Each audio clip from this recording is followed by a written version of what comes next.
Kayıtta mı? Süper. Ne haber? Duş aldım. Saçlarımın sadece diplerini böyle biraz kuruttum. Çünkü dışarı çıkacağız şimdi. Ay ne hoş.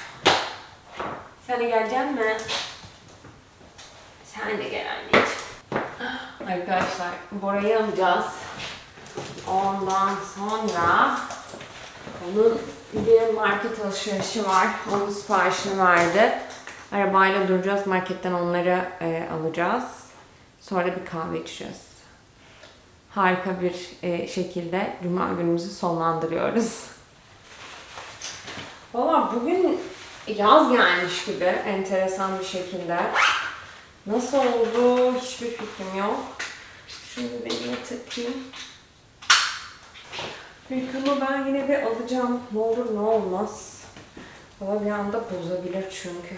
Buradan ana kapıdan çıkış yapacağız. Gözlüğümüzü alalım. Anahtarımızı alalım. Bir şey diyeceğim ya, benim cüzdanım nerede? Arabada değil galiba. Bana yazdı bir dakika. Aa süper, siparişler hazırmış. Cüzdanımı aldım. Birazcık da yanıma böyle badem aldım. Yolda ben atıştırmayı seviyorum. Bir de gözlüğüm kalmış çantamda. Onu buraya bırakayım. Suyumuzu da aldık. Hadi gidelim anne. Aa kırma Buse. Hadi gel bebeğim. Geç bakalım. Kapımızı kilitleyeceğiz anneciğim.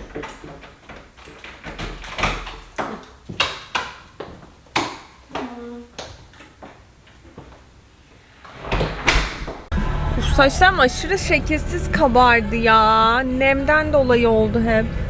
Keşke bir şekillendirebilseydim ama artık o da akşam ya. Yoruldum yani.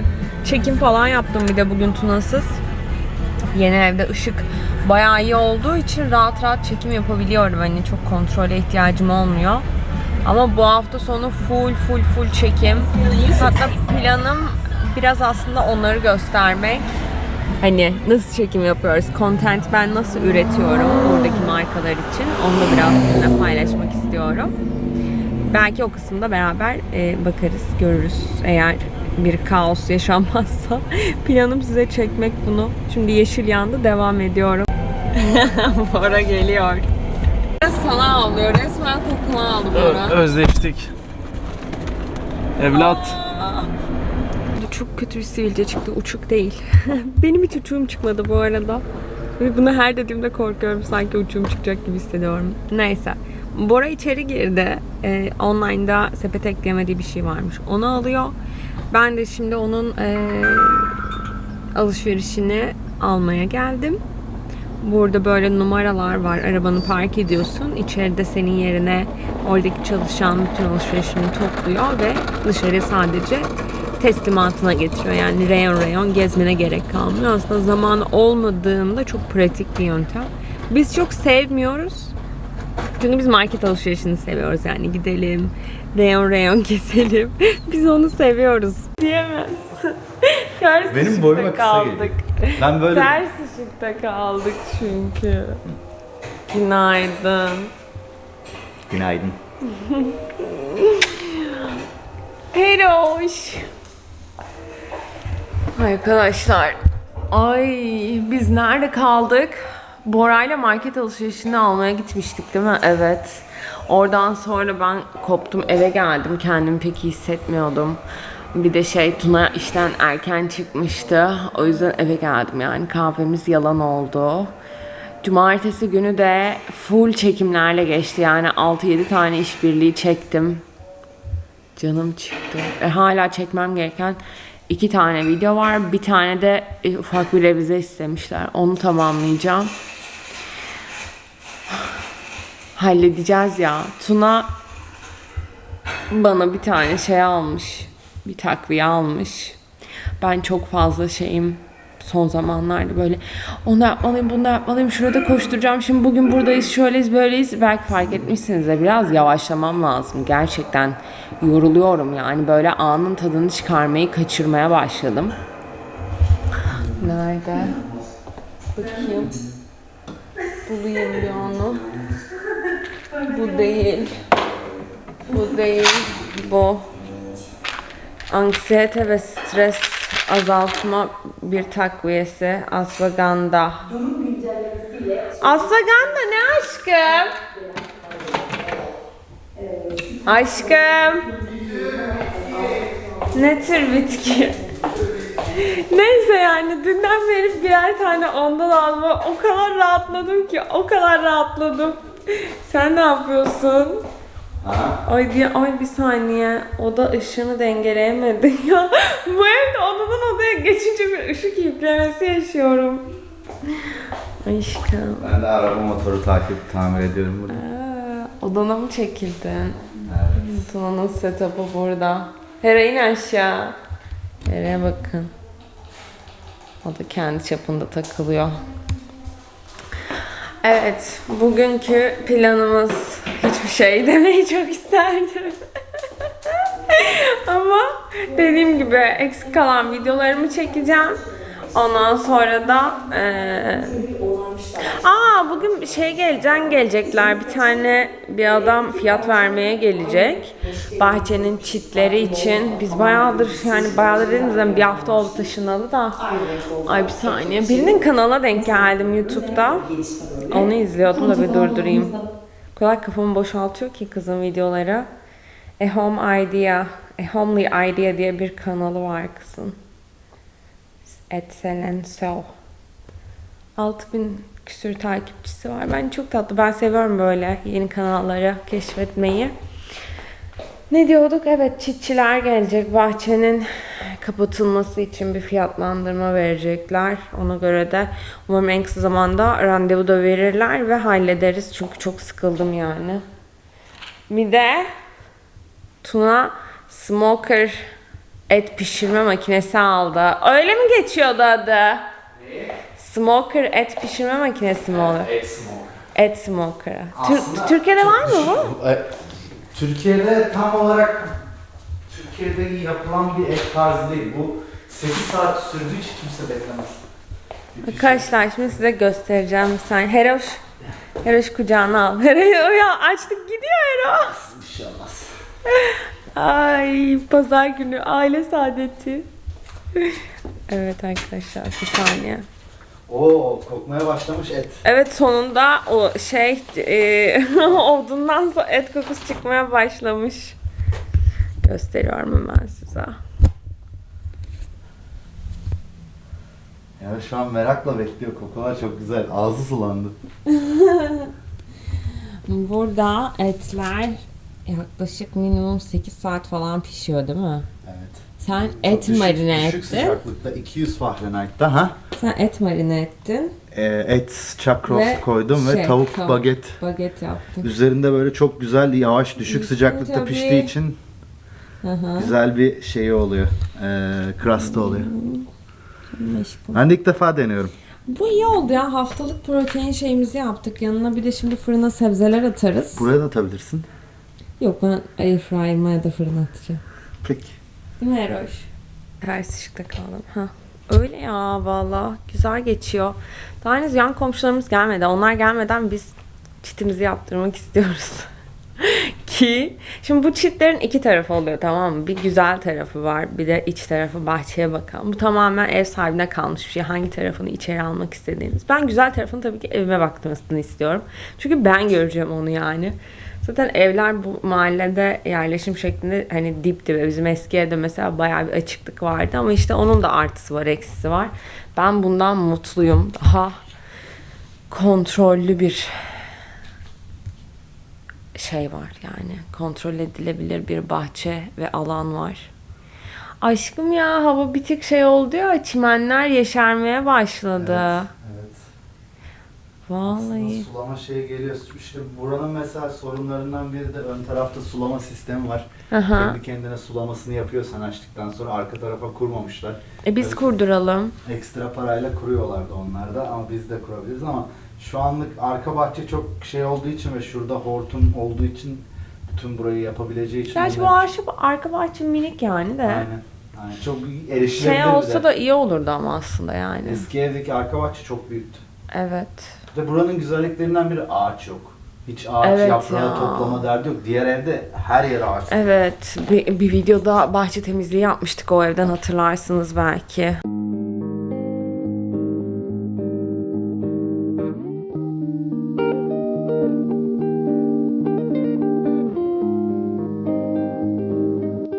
Şu an çekimin ortasındayız. Bir robot süpürge çekiyoruz, tamam ama tam bir sinir krizi.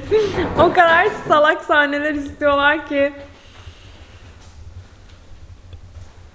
İlaçlar bile çare vermiyor. Neyi dedin aşkım? No tangle, saç, tüy. Tarağımdan alabilirim. Aa, Hera'nın tarağında var saçları. Ben bilerek atmamıştım onları bu video için. Attım. Vallahi Şu an saçı yok ki Hera'nın. başka zaman atmam, attım. Yani aynen, normalde asla gidip onu atmazsın. Şu yere de kahve şeyi döktük. Sen söyle işte, çöpünü, ki hani kahveyi böyle tek seferde götürsün de yerler falan battı. Arkadaşlar, içerik üreticisi olmak gerçekten hiç kolay bir şey değil yani. Hele ki böyle UGC videoları üretmek. Bundan önce de yatak videosu çektik. İşte couple videosu olacaktı. Tuna'yı da oynattım o yüzden videoda. Bunu halledebiliriz, şunu olur. Ne oldu? Bunun saçın. Tamam, benim tarağımdan mı Evet. aldın? Ama sorun ne biliyor musun? Ha. Şimdi benim saçım sarı. Burada gözükecek, şuraya tutacaksın zaten. Yerin rengi açık. Yere değil, üzerine atıyorsun. Tangle olmuyor diye. Tamam, okey. Bu tam olacak şekilde. Ben üstüne böyle atacak mıyım? Aynen. Şu tek şatımız var. Bu kadar saç var. Başka saç yok. Tamam Saçı da arkadaşlar. dökülmüyormuş ki. Benim saçım dökülmüyor yani. Birkaç tane alabilir miyim şöyle? Hayır. Pring. Hayır. Fark ettin mi sen de? Biraz parçalıyor Cube ice verirken. Neyi parçaladın? Buzu. Sütümü alabilir miyim? Sütü sen almışsın buraya. Aldın mı alacağını? Benim seninle bir işim yok. kendi ekmeğim. Kendi kahveni mi yapıyorsun size? Evet. Yerim. Yoruldum ya. Hero, sen de yoruldun mu? Çiftçi geldi bu arada. Baktı, ölçtü. Bize fiyat verecekti. Sizce ne kadar olacak? Çok para. Aa, siz biliyor musunuz? Şimdi biz ilk şey yaptık. Tuna dedi ki bizi bu eve aldığımız adamlar işte dedi biz yaparız dedi ama işte 4.800 yaptılar böyle. Biz de işte maliyetine baktık. 1500 falan tutuyor değil mi malzeme? 1500. Ha, şu anki istediğimiz şeylerle 1600. Tamam, ama geri kalan full işçilik. Peki benim kocam hırslı bir insan olduğu için dedi ki ben bu adamlara bu parayı vermem. Vermedim. Neyse, vermedi. Dedi ki ben kendim yaparım. Bir sürü video izledim. Bir de Amerika'da bu tür şeyler, yani el işçiliği çok pahalı her şeyde olduğu için insanların her şeyi böyle do it yourself, yani kendin yap kitleri çok fazla, yani her şeyi kendiniz yapabilirsiniz Amerika'da. Her şeyin malzemesi satılıyor ve çok basit Banyo şekilde. yenilemek istersen yaparsın. Aynen. Istersen her şeyi yaparsın. Evet, sonra dedi ki ben de burayı yaparım. Ölçtü, biçti, işte ilk delikler falan açacaksın. Allah'tan malzemeyi almadım. Önce delik açıyorum. Dün akşam başta dedi ki ben de bahçeye ışık verebiliyor muyum? Ben de dışarı başlayacağım dedi işte kazmaya. İşte delik biraz açmış, böyle hafif bir deliği açmış. Böyle kan ter içinde. Ben içeride herhalde uzanıyorum. Bir anda kapıyı açtı. Neyse, parası veririm ben. Bu yapılacak iş mi?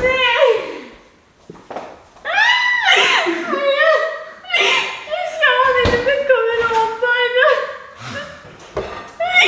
Çok komik bir anda ama ben böyle Hayır, olacağını biliyordum. Denesin dedim, karışmadım yani. Şimdi şöyle bir şey var, tamam mı? Ne? Bu bizim direkler var. O 20 tane toplamda direk dikilecek. Tamam. Şimdi direğin derinliğinin en az 2,5 feet olması lazım. 2,5 feet demek toprağın içine doğru 1 metre delik delmek demek. Ben deliği deliyorum, toprağını alıyorum 30 santim. Deliyorum biraz daha toprak alıyorum 35 santim.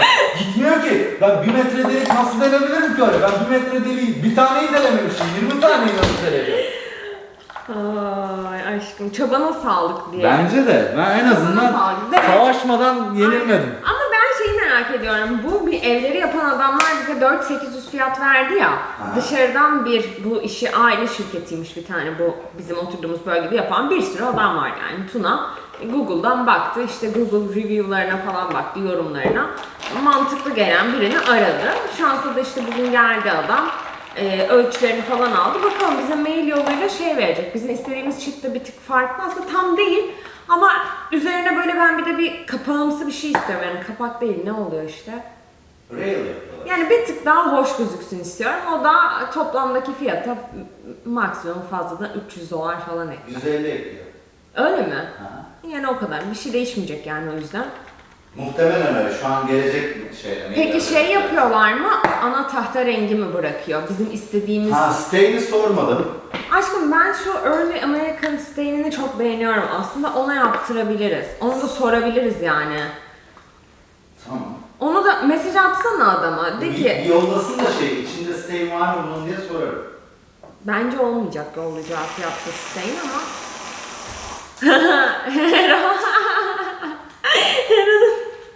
Kamerayı görüyor musunuz? Hera'nın en sevdiği şey. Hera, sana şekersiz olanından alacağım dedim. Hayır, ben senin baban değilim. Baban verir, ben vermem anneciğim. Sana yoğurt vereyim mi? Yoğurt vereyim sana aşkım. Sağlıklı. Gel sana yoğurt vereyim. Heh. Hayır! Yemin ederim bak, o kadar gözü kaldı ki çocuğun. Benim şeyimde. Yoğurt elinden düştü aşkım. Her yer yoğurt mu oldu? Her yer olmadı ama dolabın ağzı oldu, yani dolabın şeyi. Yardım edeceği bir şey var mı? Var, evet. Hera şu an zaten yapıyor böyle. Hera nepliyor şu an. Of! Ama Hera temizliyor. Oraya ağzını dilini bir şey keser oradan. Ne? Dilini milini keser. Al havlu kullan. Bunu kullanabilirsin. Gel. Ha, onu oradan yesin. Bana ver onu. Ay, çok kötü. Resmen çocuğun gözü kaldı ya. Anneciğim veriyordum sana vermek için gittim oraya. Oluyor öyle. Bir de bu da yeni bağımladım. Krem şanti değil bence bu. Krem şanti bildiğin o. Nasıl krem şanti ya? Ben krem şanti sevmezdim ki. Amerikalılar ne bayılıyor buna, var böyle ağızlarına falan sıkıp yiyorlar yani. Utanmasınlar. Üç öğün yerler onu. Al. Bak. Bir kirli. Ay şöyle yapsaydım ha. Öyle. Dün akşam bir markayla yine gece bile çalışıyorum işte, görüyorsunuz kendi işimi. Bir işbirliği daha çektik, onun videosunu koydum. Hatta tam şuraya şu an koyuyorum.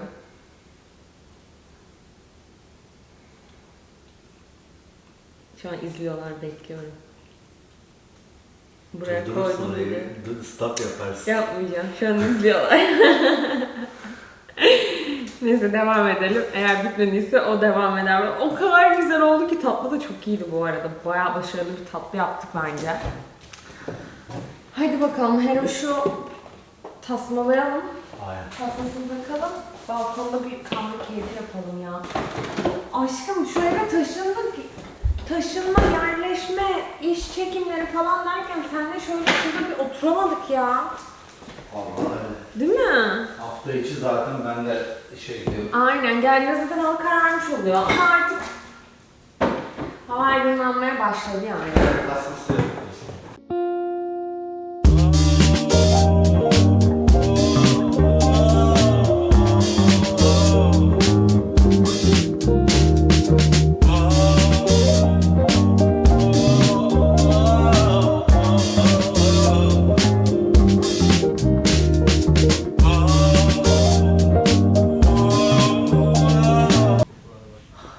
Biz ne zaman şöminemizi yakacağız? Yap şimdi. Hava tam şöminelik, yakalım mı? Yakmayıp ne yapacağız ya? Süslüye mi geldi bu şömine buraya? Bu arada et pişti, yedik falan. Efendim? Nereye tutarsan yakar. Olur. Gelin bu tarafa. Gelmiyor ki. Eti falan et çok iyi pişti bu arada. Ben hayatımda ilk kez o şekilde pişmiş bir et yedim. Çok böyle odunsu Yürü kızım. tadıyordu. Hoştu.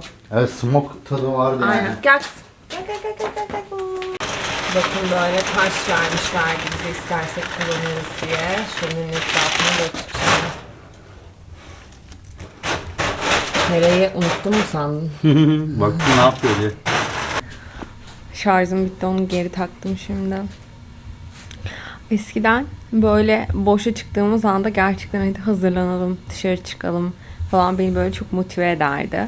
Hayatımıza Hera girdiğinden beri evde vakit geçirmek benim için aşırı kıymetli oluyor. Yani çok daha keyif alıyorum. Hatta böyle yeni böyle yerler keşfettiğimde genelde pet friendly yerleri bulmaya çalışıyorum. Çünkü Hera bizimle olunca daha çok anı biriktiriyoruz. Daha çok beraber vakit geçiriyoruz oluyor. Mesela şu anda onlardan biri. Hera! Bak! Bak anneciğim. Şimdi ben bu kızı bırakıp nereye gideyim? Aklım onda kalıyor. Ne güzel mis gibi ortam var evimde bakın.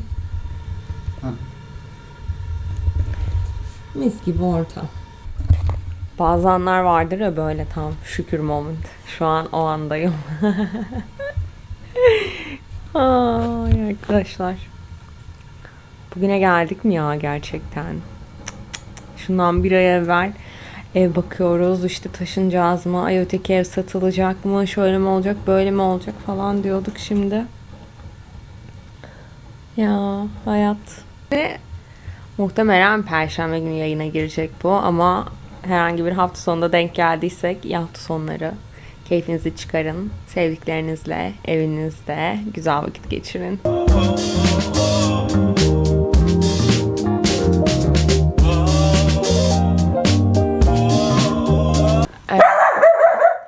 Hera ya, bu da yeni başladı ya. Hera'nın hiç havlama huyu yok normalde. Çocuk ses duymuyordu ki, çocuk ses duyuyor. O da doğru.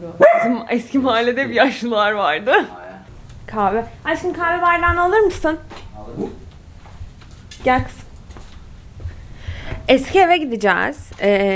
Çarşamba değil, Perşembe günü ilk Airbnb'cilerimiz geliyor. Evden çıkarken oranın balkonu bayağı bir dağınıktı. Masa falan yapmıştı ya Tuna, dışarıda yapmıştı ve onun şeyleri var. Talaşları var. Onları temizlemeyi tamamen unuttuk. Şimdi oraya gideceğiz. Tuna orayı temizleyecek. Bence gayet de iyi. Telefonum şarjda aşkım odada. Tamam. Öyle. Gidelim o işi halledelim.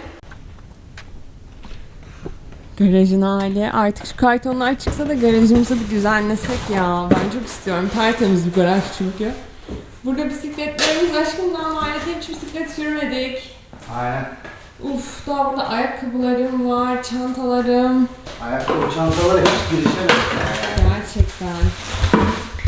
Bu arada bu haftaki birlikte görevimiz arkadaşlar. Giyinme odasını düzenleyeceğiz. Geldik.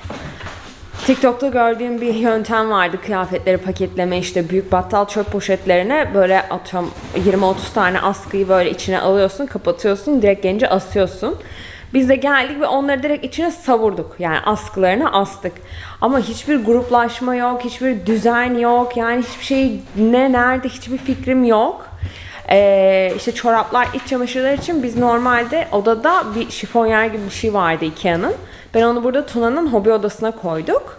Yani yatak odasına ekstra bir eşya olmasın diye. Ama gelin görün ki şimdi onları koyacak bir şeyimiz yok. Geçici bir çözüm, yani daha mantıklı, güzel görünüşlü bir çözüm bulana kadar Walmart'tan şunu aldık arkadaşlar. Bu çirkin şeyi aldık. Onun içine de en azından iç çamaşırları, çoraplarını yani tıkacağım. Bayağı tıkacağım yani hani içinde dursun diye bir süre. Dediğim gibi mantıklı bir çözüm biz bulana kadar. Onu bulduktan sonra daha düzenleriz. Ama yani dolabı düzenlemek için bir engelimiz yok. Bu hafta onu yapacağız beraber. Ne kadar demişler? Fence'in şeyi gelmiş, koltuğu gelmiş arkadaşlar. Senin istediğin gibi olan Haha. Ne kadar? 4400. O zaman burası da aynı fiyatı vermiş. Sen istediğini burası istesen 5500 diyecek yani. Tamam. Normal Diğer düz şey olursa yaparsak. 3900 demiş. Aşkım hani 150 dolar fark ediyordu? Etmiyormuş demek ki. Şimdi biri dümdüz bir kapama yapılıyor. Standart olursa Standart kapamadan. Diğeri de şey, yani benim için ilk etapta şu an şey, kapatılması önemli. Yeterince masrafımız var şu anda yani. Belki sonradan ekletebiliriz. Ne dedi? Ne kadar hızlı var bu arada yani. Burada bu kadar hızlı çalışan biri normalde olmaz yani. Aynen. Geldi, ölçtü, fiyatlandırma verdi. Hepsi 2 saat Ha. içinde. bu şeye 3900'de ön tarafa şeyi onu kaç demiş? Artı 75 mi demiş ona? Ne ya? Sadece ön tarafta dışarıya bakanlara da bu top şeyinden yapabiliriz. Arka tarafı yapmayabiliriz demiş şeyde. Haha. İyi de ben millet için değil ki, kendi gözüm güzel görsün diye istiyorum. Şöyle bir şey var. O top dediğin 3 tarafına tahtayla şey yapıyor yani tahta üzerine de tahta. Şu an normalini yaptırsak ben onu şey yapabilirim, daha sonradan da yapabilirim Benim de yani. derdim. Ha? Düşünelim. Ben yani 20 dakika yolumuz var. Ben bir düşüneyim. Kendi Şu aramızda bir estimate'ler tartışalım. şey Şey yapmıyorum. Diretmiyorum. Çünkü böyle ufak tefek şeylere takılmam. $500 tatil yapmayı tercih ederim. Ekstradan ona vereceğime.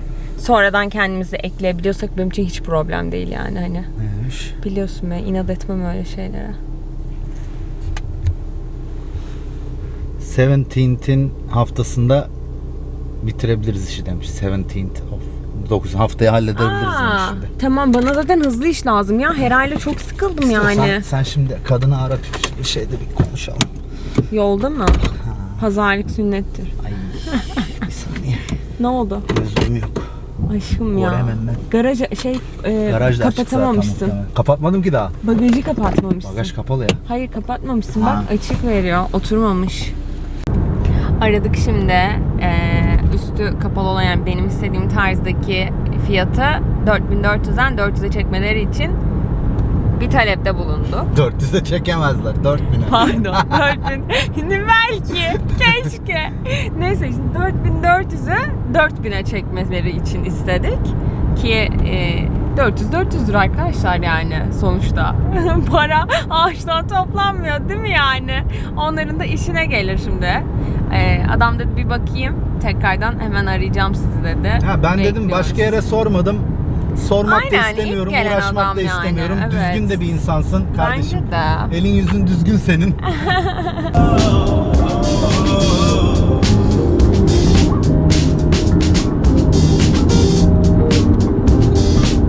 Yeah. It's Tyler here. Hey. Hey, after looking at it, I think we can cut back some costs and we can we'll do it for 4,000 if that's where you want to be there. You in the following week, Okay. and we'll Great. give you a call a day or two before, give you a fair warning, and let you know we'll be there the next day or two there. Perfect. And one last question, I forgot to ask that. The staying is included to this price or it's extra? No, the staying would be extra. That'd be something we'd have to come back and a couple months down the road to do there. Okay, That is so something that we you can, can't stay in right after you do it. Yeah, it'd be about 2 or 3 months after the fence is up. Let the wood and the 2x4s kind of dry up a little bit there. So the And staying how would much absorb that. usually it costs? Around, roughly. For all Let me get with my wife and we'll get a price sent to you for that. Bu da her şeyin karşısına soruyor. A per foot price. Finance is good. So I will wait for the link from you to pay and then we will go with it. Awesome. Sounds good, Tina. Thank you. Have a good weekend. Thank you. All right, you too. Thank you. Bye. Yay! 4000'e aldık arkadaşlar, onaylandı. Şimdi gelen normal çiğ tahta rengi oluyor. Ben onun stain atılmasını istiyorum. Yani daha yumuşak bir renge dönmesini istiyorum. Onun fiyatı dahil olup olmadığını sorduk. Zaten yapılır yapılmaz atılmıyormuş stain. Yani birkaç ay geçmesi gerekiyormuş tahtaların işte kuruması, oturması vesaire. Onun da fiyatını söylesin bakalım ama 2-3 ay sonra belli olmaz. Belki onlara yaptırırız. Benim istediğim rengi ben biliyorum yani. Belki kendimiz yaparız. Onu yapabiliriz bak. Yapamayız demiyorum. Yapabiliriz. Kolay bir şey. Ben bile yapabiliriz diyebiliyorsam bence yapılır yani. Tuna arabayı boşaltıyor. Ben de şimdi yeni ödeme şeyini gönderdiler. Onu ödeyeceğim. Sen bu kartın adresini değiştirmedin değil mi? Eski evin zip koduyla. Tamam. Ay yanlış CV'ye girdim, bir saniye. Tamam. Geliyoruz biz de babası. Evdeki ufak tefek eksiklikler bitti. Amazon'dan biraz sipariş verildi. Şu an salon bir tık farklı tabii. Televizyon ünitesi falan. Burada kahve bardakları falan bıraktım. Yataklar falan yapıldı. Şimdi ışıkları kapıyoruz ve evimize geri dönüyoruz. Aşırı acıktık. Yani gerçekten açlıktan ölüyorum şu anda. Hadi bakalım. Nereden geldi? Eve geri döndük. Akşam yemeği vakti. Yemeğimizi hazırlayacağız. Bir de bu hafta şöyle bir şey deneyeceğiz. Haftalık yemek planını deneyeceğiz. Hazır mısın buna aşkım? Hazır mı? Yaptık işte, o kadar etimiz var. Aynen, bir sürü et, tavuk pişirildi. Onları öğle ve akşam yemeği olarak saklama kaplarına düzenleyeceğiz. Böylece akşamları saçma sapan üşendiğimiz için yemekler yemeyeceğiz. Ya da öğlenleri Tuna iş yerine sandviçlerle gitmeyecek.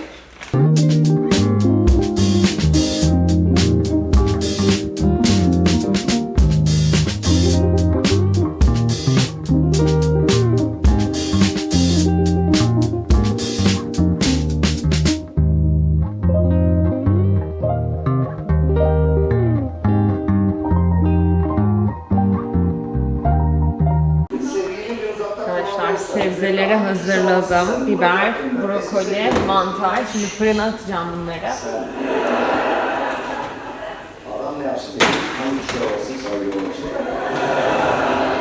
Hey Google, set timer for 40 minutes. All right, 40 minutes. Starting now. 2, bakayım bir.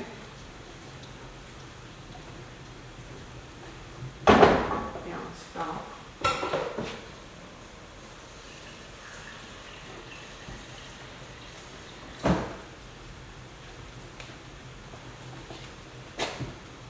3.